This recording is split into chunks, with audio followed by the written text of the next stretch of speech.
athlete, author, speaker, entrepreneur, CEO of WorkOnYourGame, expert in discipline, mental toughness, confidence, and personal initiative. Hello and welcome to the Practical Leadership Podcast. I am your host, Paul Morton, and we are talking about leadership, management, and the various lives that surround it. It's my joy, delight, and privilege to bring into my studio some of the smartest, wisest people I've been able to find for your delectation and enjoyment. And I hope that you do get a lot out of the conversations that we have here. When you realize that your management team has grown too fast, or you've inherited a new team, and the fastest, best lever you have for growth and improvement is attached firmly to those managers, get in touch. I help you run management, coaching, and training programs that'll make a big difference really quickly. You can find me at the Practical Leadership Academy website and on all the usual social channels. Dre Baldwin, thank you very much indeed for joining me today. Paul, I'm excited to be here. Thank you for having me on. Would you, for my audience over here who is probably not familiar with the whole bouncing of the ball sport, because we're more of the kicking of the ball sport. Right. I don't know if you can see, if you're listening, you can't see me pointing at a US flag right behind me, but I'm married to an American. So for the Brits who might not be familiar with basketball, could you give us a little bit of a thumbnail sketch of it? The 9 years of amazingness and all the background you've got.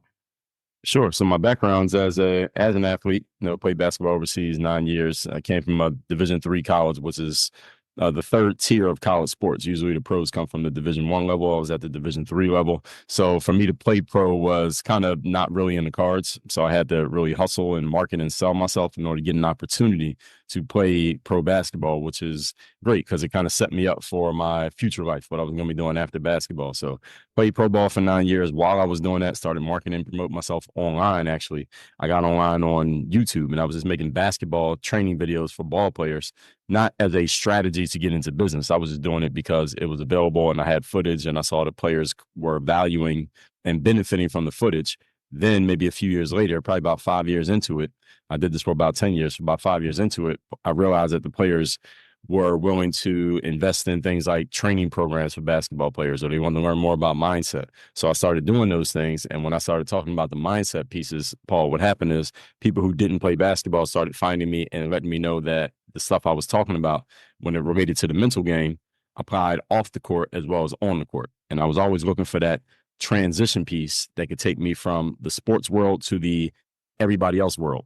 And that was it. That was the mindset piece. So that's what I started focusing on. And I was doing that before I even finished playing. So my transition from athlete to entrepreneur was a little bit smoother than most athletes because it wasn't do this 100%, then stop and then start at zero. I was already had a good amount of momentum going for what is now my business before I even stopped playing basketball. So that's a long story short, or short story of how we got here. You've got to explain one thing as well. Getting from the tier 3 into pro basketball, you were a walk-on. What is that? Right. Why is this unusual? Well, usually in college sports, at least here in the USA, if you're going to play at a higher level, usually you get recruited. You're sought out. People come looking for you.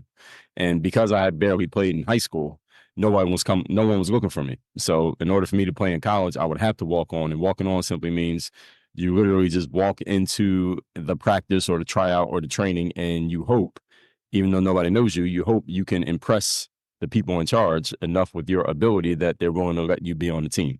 So that's what I was able to do. And I did this it was at a smaller school, at a Division III school. So it was actually good timing for me and a good situation that I went to a school that was smaller where I could get on the team. I knew pretty easily and I was able to build up some confidence in myself just from that experience, even though I was at a small school. So that's how I got to play in college.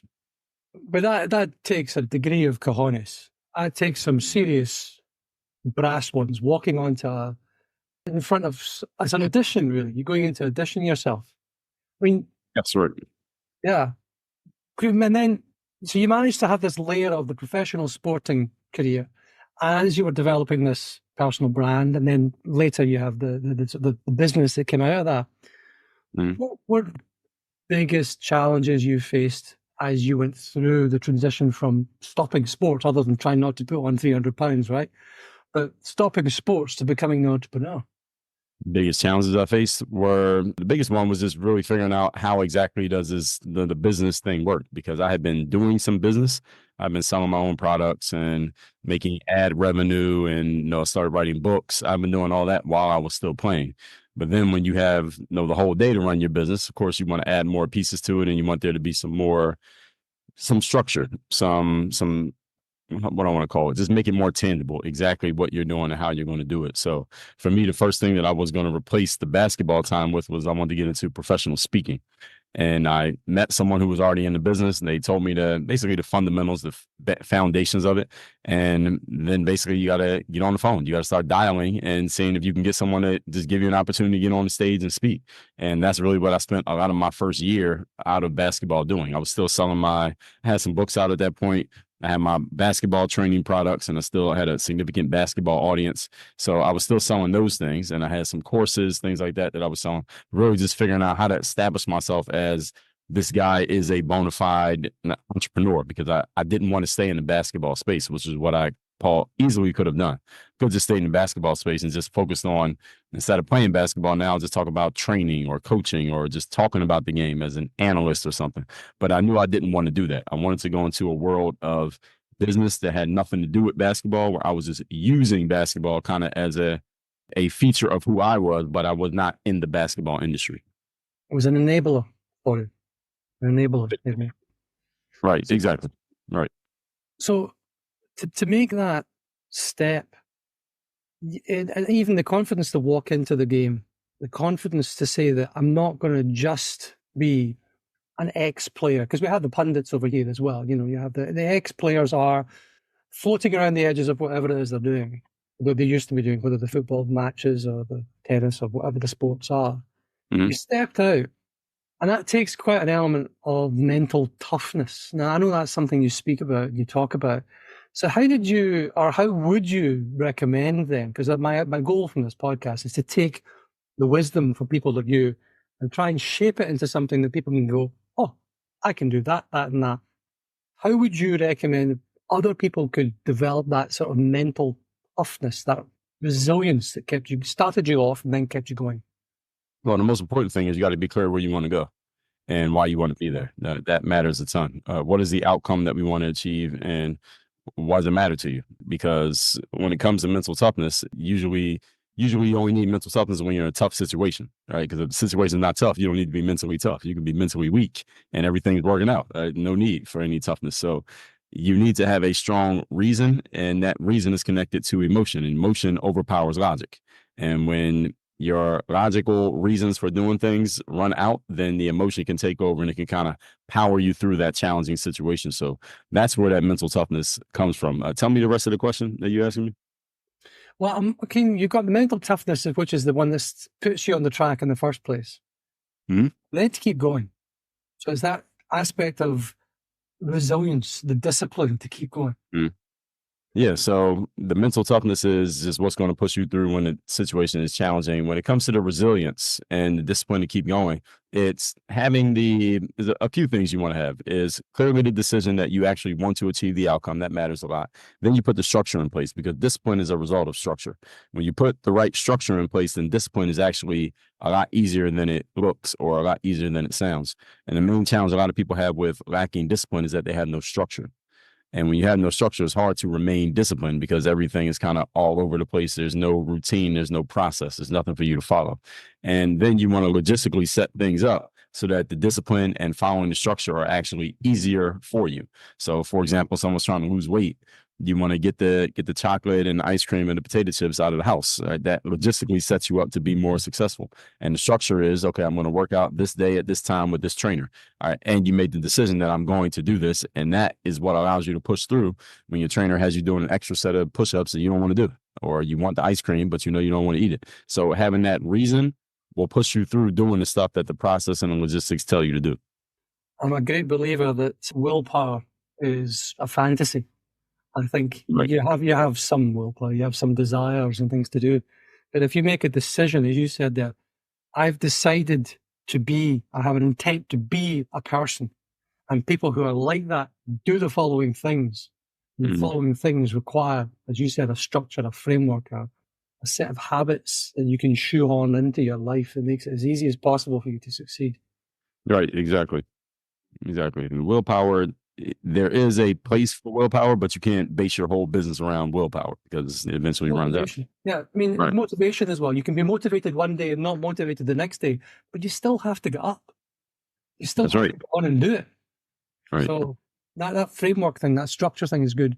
If you had to pick it, the biggest, I know, actually, as a question, perhaps, you've moved from the basketball focus as your history, as the place where you learned all these skills, these mindsets. And Mm. you're now focusing more on business and general life, really. I'm going to I'm going to assume that the majority of now what you do is around business and life, and the minority perhaps is around the basketball side. What would you think the most important lessons from that career were that have translated to from the court to the boardroom, for example?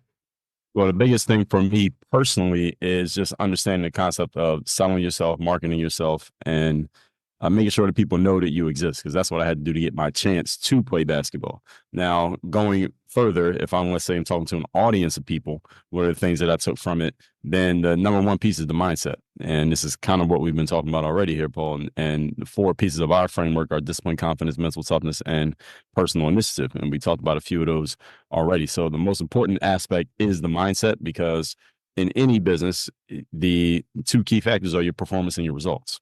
How do you perform and what results have been produced? Because that's the mandate for anyone in any space, is you got to produce a certain outcome. The challenge for a lot of people, they don't know what the outcome is. They don't know what the outcome is supposed to be, especially when I work with entrepreneurs. They haven't clarified these things. Now, when you work at a job or a company, they usually have it laid out for you. But when you are doing it yourself, you have to lay it out. And a lot of people neglect to do that because they're not even aware. So that's the most important part, is understanding that we need to get performance and results. Mindset's the first piece. The second piece is a strategy, was just a plan of action. What are we going to do? Who, what, when, where, why, and how? Who's responsible for what? How are we going to do it? When we're doing it, where we're doing it, and why we're doing it. Third piece is a system. How do we make sure the strategy gets executed on consistently, so it can be predictable, consistent, and duplicatable? And then the last piece is the accountability. How do you make sure that everyone and everything is and are doing their jobs as expected, so that we're getting the expected outcomes on a consistent basis? So mindset, strategy, systems, and accountability. I'm sorry, you just said that far too quickly. I think there's at least a book there. You wouldn't happen to have written a book on this, would you? One or two. One or two. You're at Yeah. 34, I saw somewhere. Is that right? Close enough. Yeah. Close Yeah. enough. Give or take 5. Okay. I'll do it. 35. I'll do. So discipline, mental toughness, Mhm. confidence, personal initiative. You're a confident guy. What would you say to somebody who isn't? Quite simply, doesn't feel they have it? Well, everybody wants it. I mean, that's something that I've always known, even going back to the sport day. Everybody wants to be confident. And the reason why I'm qualified to talk about confidence, Paul, because I wasn't always confident. I know what it feels like to not have it, and I had to build it up. So I've seen every level of the spectrum. So the first thing is, we got to get clear on what confidence is. And for that, we just go to the dictionary, and confidence is defined as your belief in your ability to do something. So where do you get the belief in your ability to do a thing? Is usually from actually doing it. Which is why in the sports world, we practice. Why in the professional world, you prepare ahead of time for the things that you're going to do. So discipline creates confidence. So structure creates discipline. Discipline creates confidence. So in that order. So that's that's why discipline is the number one thing that we do here. It's the first piece of everything we do. When people ask me, Dre, what's the most important asset for you personally or for another person who wants to achieve? The answer is always the same. It's discipline. Then when you're disciplined, then you afford yourself the right to be confident. So confidence is your belief in your ability to do something. Now, someone may say, well, okay, Dre, I can practice, but I've never been on a stage. I've never been in a game. I've never been on a sales call. Now, how do I get the confidence to do that? I can prepare, but I haven't actually done it. So what I tell people is, you can borrow your confidence. Just picture someone who is a great salesperson, who is a great speaker, or is a great athlete, and imagine the type of mindset that they would be in before they did that same thing.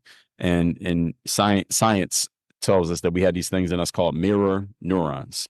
And a mirror neuron is, for example, I heard this guy named James Altucher. Don't know if anyone's familiar with him. Yeah. He talked about how before he goes on a date, or before he goes on some social activity, he will watch a video of a comedian on stage doing stand-up. And the reason he did that is because the comedian is very relaxed, is affable, he's personable, making people laugh. And the mirror neurons in James watching the video will make him be more affable, personable, and relaxed when he went out and actually met with his friends at the bar or when he went on that date. So that's what mirror neurons do. So it's like if you watch another person do something, you get a little bit of ability to do it yourself just because you saw them do it. So my son, for example, he's 17 months old. He hasn't been around a ton of other kids, but when I'm outside with him and he sees another kid and the other kid does something, my son goes and tries to do the same thing just because he saw him do it. And that's how human beings are as well. When we see someone else do something, a little bit of that ability rubs off on us, even if we're not as good as them. A little bit of that ability, or at least thinking that we can do it, rubs off on us just by watching them do it. So that's what I mean when I say borrow your confidence. So if you're a basketball player, how would LeBron James come onto the court? What kind of mindset would he be in? You can try to borrow and put yourself in the same frame of mind. You can't play like him, but you can put yourself in that frame of mind, and that will unlock your skills. Not going to make you him, but it can unlock your skills. And you can do that in any space. And then after you go do that one time, now you can use yourself as a frame of reference. So now this is not faking it till you make it. This is actually becoming it, because when you're doing something like selling, now you can't fake closing a sale. Now you can't fake putting the ball in the basket on the basketball court. You either did it or you didn't do it. So this is not faking it till you make it, is actually becoming it, because the process for achieving anything in life is being, then doing, then having. So you must step into the mindset first, then you do the thing, and then you get the outcome. And this is another thing is why, to wrap up this answer, that if someone's trying to become successful in life, however you define success, one of the worst things that can happen is you go and win a lottery, right? You win $10 million or $1 billion in a lottery. It doesn't actually make you successful because you skipped to the having, but you never became the right type of person. And this is how somebody can make a lot of money or get a lot of money from winning the lottery, but they end up going back to the same financial state they were in before 5-10 years later, because they never changed as a person. Fundamentally, they didn't change. Only thing that changed was their outcome. They didn't do anything. They didn't change who they were being. Only thing that changed was the having. And when you do things out of order, usually end up right back in the same spot. I'm assuming that your next work will be that of social philosophy, not psychiatry, Dre, because I think you're hitting something fairly profound there. The idea of borrowing your confidence, I think, is possibly rooted in the success of humanity, is it not? I mean, unless we follow and copy what other people have done, how do we build on it? Yes, I might be able to watch you on the court and aspire to have those abilities. But somebody else could watch that, learn from you, take that confidence, and then eventually exceed what you've done. So you're built upon, and as a species, we then grow rather than just as an individual. That's a fairly profound discovery there, and I do like the order of operations. You can't just have, you have to be. You have to have that aspiration. You have to have that growth. Despite all of our best intentions and despite borrowing others' confidence, we still sometimes get kicked in the face. To quote that other great social philosopher, Mr. Tyson, everybody has a plan until they get punched in the face. Can you talk about something perhaps where you had a setback, a challenge that you've had to overcome? How you put your mind to that? Sure. So that was really the genesis of how I started to get known online by the athletes, was because they found out about my story. I only played 1 year high school ball, and I walked on to play college ball. So a lot of players identify with that because, a lot of players, not everybody makes the basketball team. Not everyone gets recruited or gets a scholarship to play college ball out of school. So when they heard about that story, what really intrigued them was this guy faced the same setbacks that I'm facing, but he kept going, or he kept trying. He didn't make the team and tried out again anyway, or he wasn't invited to come play in college, but he showed up anyway and was able to play his way into that. And then in the pros, it was the same thing. I was not invited. Nobody was calling me to come play pro. I went and made the calls and reached out to them and made them understand that I existed, that there was something there that they should know about. So having done that is really what got a lot of people's attention on me from the beginning. So all three of those situations. And that's the reason why I talked so much about mindset.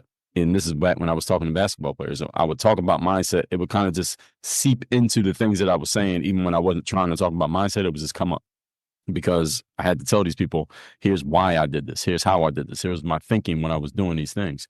And that's what led people saying, hey, can you talk more about mindset? Because the way you're describing it, no one's ever broken it down or explained it that way. So that's where it started. And then again, as I started talking about that, people who didn't play sports said, well, hey, we need it too. So that's where it really came from for me.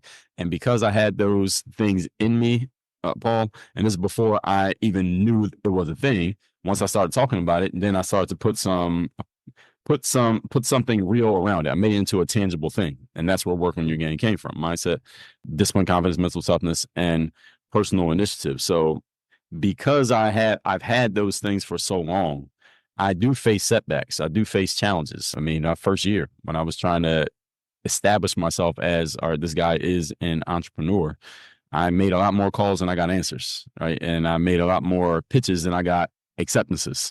And even the ones I was getting accepted, they weren't offering to pay me because I hadn't proven anything yet. I was nobody. So a bunch of free speaking gigs my first year or two, getting into the game. But because I was already mentally conditioned, and that's what we call it as mental conditioning, because I was mentally conditioned to deal with that I know not everybody you call is going to answer, not everybody you speak to is going to say yes, and not everyone you leave a message is going to call you back. I knew that was going to happen. It didn't bother me as much as it would maybe somebody else. And conditioning is not about things happening or not happening. It's about how quickly you get over it when something does happen.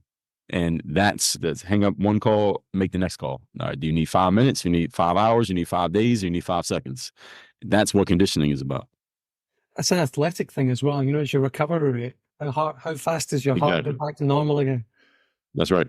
That's a very interesting one. 17-month-old son. What about work-life balance? How do you sort that out? Well, I mean, the first thing, we got to be honest, mommy's doing a lot more work than I am. Right? She's with the breastfeeding and the nursing. I mean, the baby needs mommy more than he needs daddy, at least at this point. So it's not as much of a shift for me, but it's just wait. Not yet. Yeah, this is not yet. Yeah, he's not old enough yet that I can kind of take him for the whole day and we don't need mommy's involvement, right? He still needs mommy's involvement. So for me, the biggest thing is just making sure that I'm showing him the right things, demonstrating the right things. And I know that he's watching me, he's noticing things, he's starting to copy words. Yesterday, I was reaching for a package. I had him in the stroller. I was reaching for a package that was down on the ground floor, and my phone slipped out of my pocket, fell on the ground. And I said a swear word, and he immediately repeated it. Of course he did. Of course he did. Yeah. And I laughed, and then he kept saying it because he was getting a positive response from saying it. So it was just funny. And so now he says it. And then today I dropped something and I didn't say the swear word, and he immediately said that word anyway, because now he associated something falls on the ground. That's what you say. So yeah. Yeah. So what's your son's first word? No, anyway, it's not a nice day today. Let's move on. Change the subject. No, it wasn't his first word, but it was so glad. Oh, yes. Okay. So you're standing there, your mother and the pastor. She says, "Oh, how are you doing? Son of a bitch." What? Right. Love it. What are you working on right now, Dre? Working on right now is the Work on Your Game University. That is where we do all of our coaching, consulting, speaking, courses. Everything is housed under the umbrella of the university. So that's the biggest thing that we are focused on right now, is just that. And I tried to, for years, I created a whole bunch of different things. I had 1,000 different products out there that I was marketing and promoting. We still got all the products, but the focus is on the university. That's our main focus. And where can people find you when they need you? Well, you can find me on all the social medias. I'm on every single one of them. So whichever one you like the most: LinkedIn, Instagram, TikTok, Twitter, YouTube. I'm on every one. My profiles are all public, so I'm very easy to find. And as far as off social media, just go to workonyourgameuniversity.com. Dre Baldwin, it's been an outstanding pleasure to talk to you today. So thank you so much for sharing. And I look forward to phase 2, when we hear how successful the university has been and all the lives you're going to change from there. Oh, absolutely. Well, I appreciate you sharing your platform. Thank you for the opportunity, Paul. And that's a wrap. I hope you enjoyed the show. Thank you for joining me. If there's ever anything I can do to help you on your journey, then do please reach out. You can find me on LinkedIn and all the usual sources. Do please subscribe, leave me your 5-star review, and most importantly, get in touch with your comments and feedback. It's really how I grow, and that's what I'm doing this for. Thanks again.